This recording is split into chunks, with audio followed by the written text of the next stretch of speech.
अब हम देख रहे हैं क्या भाई, देख रहे हैं दिल्ली सल्तनत का विघटन और राज्यों का उदय, और इसी उदय में हम एक देखेंगे मालवा का उदय। ठीक है, तो ये थोड़ा बड़ा है, टाइम लगेगा।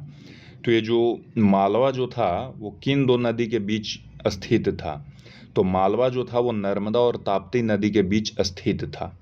अच्छा, मालवा राज्य आर्थिक और सांस्कृतिक दोनों दृष्टि से समृद्ध था और सामरिक महत्व वाला था। कैसे भाई?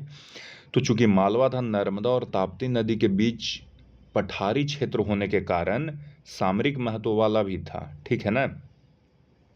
अच्छा, आरंभ में यहाँ किस वंश के राजपूतों का शासन था? तो आरंभ में मालवा में परमार वंश के राजपूतों का शासन था। अच्छा, किसने मालवा को दिल्ली सल्तनत का अंग बनाया था?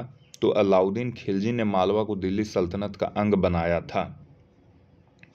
अच्छा, सुल्तान नसीरुद्दीन महमूद ने मालवा का सूबेदार किसे नियुक्त किया था? तो सुल्तान नसीरुद्दीन महमूद ने दिलावर खां को मालवा का सूबेदार नियुक्त किया था। जब तैमूर का आक्रमण हुआ था तो उसके दौरान सुल्तान नसीरुद्दीन ने कहाँ शरण लिया था? तो तैमूर के आक्रमण के दौरान सुल्तान नसीरुद्दीन ने मालवा में शरण लिया था। जब तैमूर चला गया तो उसके जाने के पश्चात स्वतंत्र सत्ता स्थापित करने के पश्चात भी उसने सुल्तान का उपाधि धारण नहीं किया। किसने? सुल्तान नसीरुद्दीन ने। अच्छा, दिलावर खान ने स्वतंत्र राज्य के रूप में मालवा की स्थापना किसने किया भाई? तो दिलावर खान ने स्वतंत्र राज्य के रूप में मालवा की स्थापना की। तो दिलावर खान ने स्वतंत्र राज्य के रूप में मालवा का स्थापना किया। राजधानी किसे बनाया? तो दिलावर खान ने धार को अपना राजधानी बनाया। ठीक है ना। अच्छा, 1405 ईस्वी में दिलावर खान का मृत्यु हो गया। उसके पश्चात उसका जो पुत्र था वो गद्दी पर बैठा। उसके पुत्र का क्या नाम था? तो दिलावर खान के पुत्र का नाम अल्प खान था। अल्प खान नाम था, लेकिन अल्प खान नाम से ही वो गद्दी पर बैठा, मालवा की गद्दी पर नहीं। मालवा की गद्दी पर वह हुसंग शाह की उपाधि धारण करके बैठा।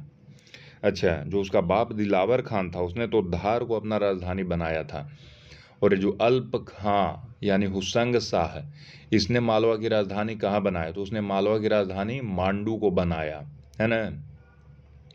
अच्छा, हुसंग शाह शासक तो बन गया, ठीक है, लेकिन इसके पश्चात गुजरात का एक शासक था जिसने मालवा पर आक्रमण करके हुसंग शाह को कैद कर लिया, है ना। उस शासक का क्या नाम था? गुजरात के शासक था, तो गुजरात के उस शासक का नाम था मुजफ्फर शाह।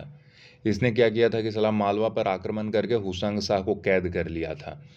तो गुजरात का शासक जो मुजफ्फर शाह था वो मालवा पर आक्रमण करके हुसंग शाह को कैद तो कर लिया था, क्या उसको मार दिया था? नहीं, उसको मालवा भेज दिया था वापस मुक्त करके। क्यों भाई, डर गया था क्या? नहीं, मालवा में विद्रोह के कारण उसे मुक्त करके मालवा भेज दिया था।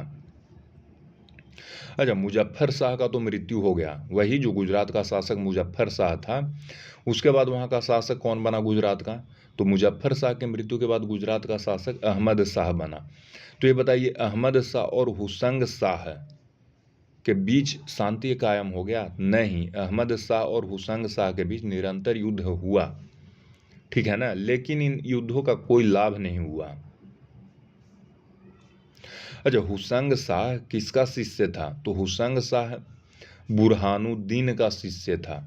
बुरहानुद्दीन कौन थे भाई? तो बुरहानुद्दीन सूफी संत थे, और बुरहानुद्दीन का शिष्य था हुसंग शाह। अच्छा, हुसंग शाह था, इसने एक नगर का स्थापना किया। उस नगर का क्या नाम था भाई? तो हुसंग शाह ने होशंगाबाद नामक नगर का स्थापना किया। होशंगाबाद नगर का स्थापना कहाँ पर किया हुसंग शाह ने? तो नर्मदा नदी के तट पर किया, ठीक है ना।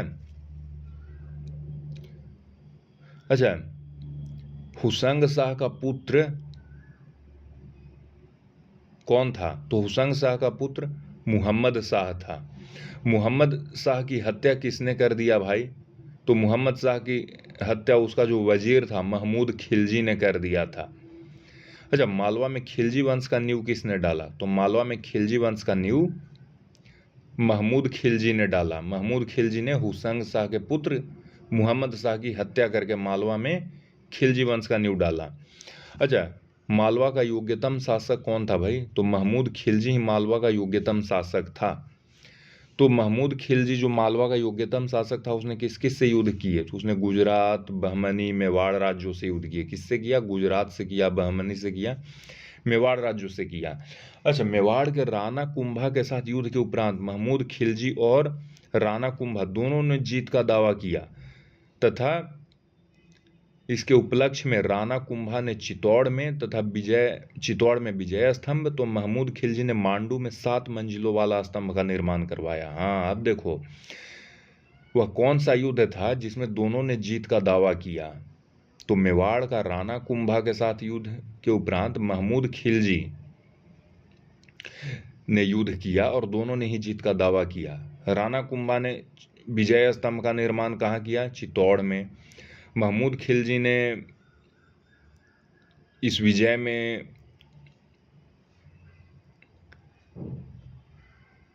क्या निर्माण कराया भाई? तो महमूद खिलजी ने मांडू में निर्माण करवाया। कहाँ निर्माण कराया? मांडू में। किसी का निर्माण कराया? तो 7 मंजिलों वाले स्तंभ का निर्माण करवाया।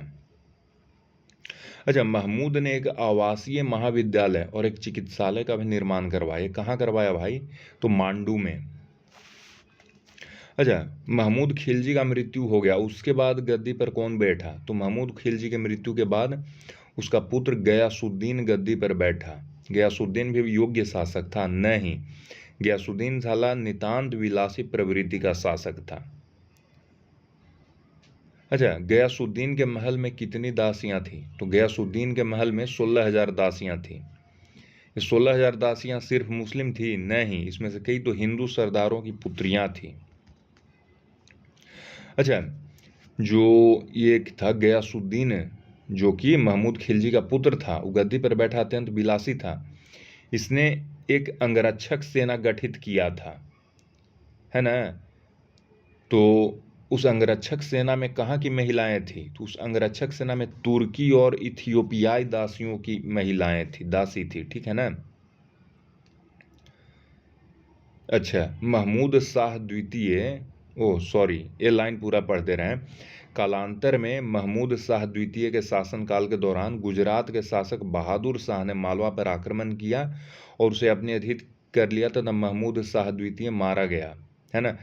गयासुद्दीन था, गयासुद्दीन के बाद महमूद शाह द्वितीय आया और इसी पर गुजरात का शासक बहादुर शाह था, आक्रमण कर दिया और मार दिया। अच्छा, मालवा को मुगल का हिस्सा किसने बनाया? तो देखो इसका कहानी है। बादशाह अकबर ने अब्दुल्ला खां के नेतृत्व में मालवा पर विजय हेतु मुगल सेना भेजी। मालवा को विजय करने के लिए अकबर ने किसे भेजा? तो अब्दुल्ला खां के भेजा। जब अब्दुल्ला को भेजा, उस समय मालवा का शासक कौन था? तो उस समय मालवा का शासक बाज बहादुर था। तो अब्दुल्ला खां जो कि अकबर का सेनापति था, उसने बाज बहादुर को परास्त कर दिया और मालवा को अंतिम रूप से मुगल साम्राज्य का हिस्सा बना लिया। ठीक है ना? अच्छा, कमाल मौला मस्जिद कहाँ स्थित है? तो कमाल मौला मस्जिद मालवा के धार में स्थित है। लाट मस्जिद कहाँ स्थित है? तो लाट मस्जिद मालवा के धार में स्थित है। दिलावर खां मस्जिद कहाँ स्थित है? तो दिलावर खां मस्जिद मालवा के मांडू में स्थित है। दिलावर खां मस्जिद का निर्माण किसने कराया था? तो दिलावर खां मस्जिद का निर्माण दिलावर खां ने करवाया था। अच्छा, मांडू में एक जामा मस्जिद भी है, इसका निर्माण किसने शुरू किया था? तो मांडू में स्थित जामा मस्जिद का निर्माण हुसंग शाह ने शुरू किया था। और मांडू में स्थित जामा मस्जिद का निर्माण तो हुसंग शाह ने शुरू किया, लेकिन ख़त्म किसने किया? तो महमूद प्रथम ने, है ना? अच्छा, रूपमती महल मालवा स्थापत्य का हिस्सा है? हाँ। बाज बहादुर महल मालवा स्थापत्य का हिस्सा है? हाँ। अच्छा, मांडू में 2 झील के मध्य स्थित 2 मंजिला जहाज महल का निर्माण किसने कराया भाई? तो मांडू में 2 झीलों के मध्य स्थित 2 मंजिला जहाज महल का निर्माण महमूद प्रथम ने करवाया। ठीक है ना? अच्छा, मांडू का किला का निर्माण किसने किया? हुसंग शाह ने। हिंडोला महल का निर्माण किसने किया? हुसंग शाह ने। अच्छा, मांडू किले की गणना देश के महत्वपूर्ण और सुंदर किलों में होती है। हिंडोला महल का नाम क्यों पड़ा भाई? तो हिंडोला महल का नाम इसकी बाहरी दीवारों के 77 डिग्री के कोण पर झुकी होने के कारण पड़ा है। हिंडोला महल का निर्माण क्यों पड़ा? तो इसका जो बाहरी दीवार है 77 डिग्री के कोण पर झुका हुआ है। इसका आकार अंग्रेजी के किस अक्षर की भांति है? तो इसका आकार अंग्रेजी के टी अक्षर की भांति है। ठीक है ना। बस 10 मिनट हो गया, इतना ही छोड़ देते हैं।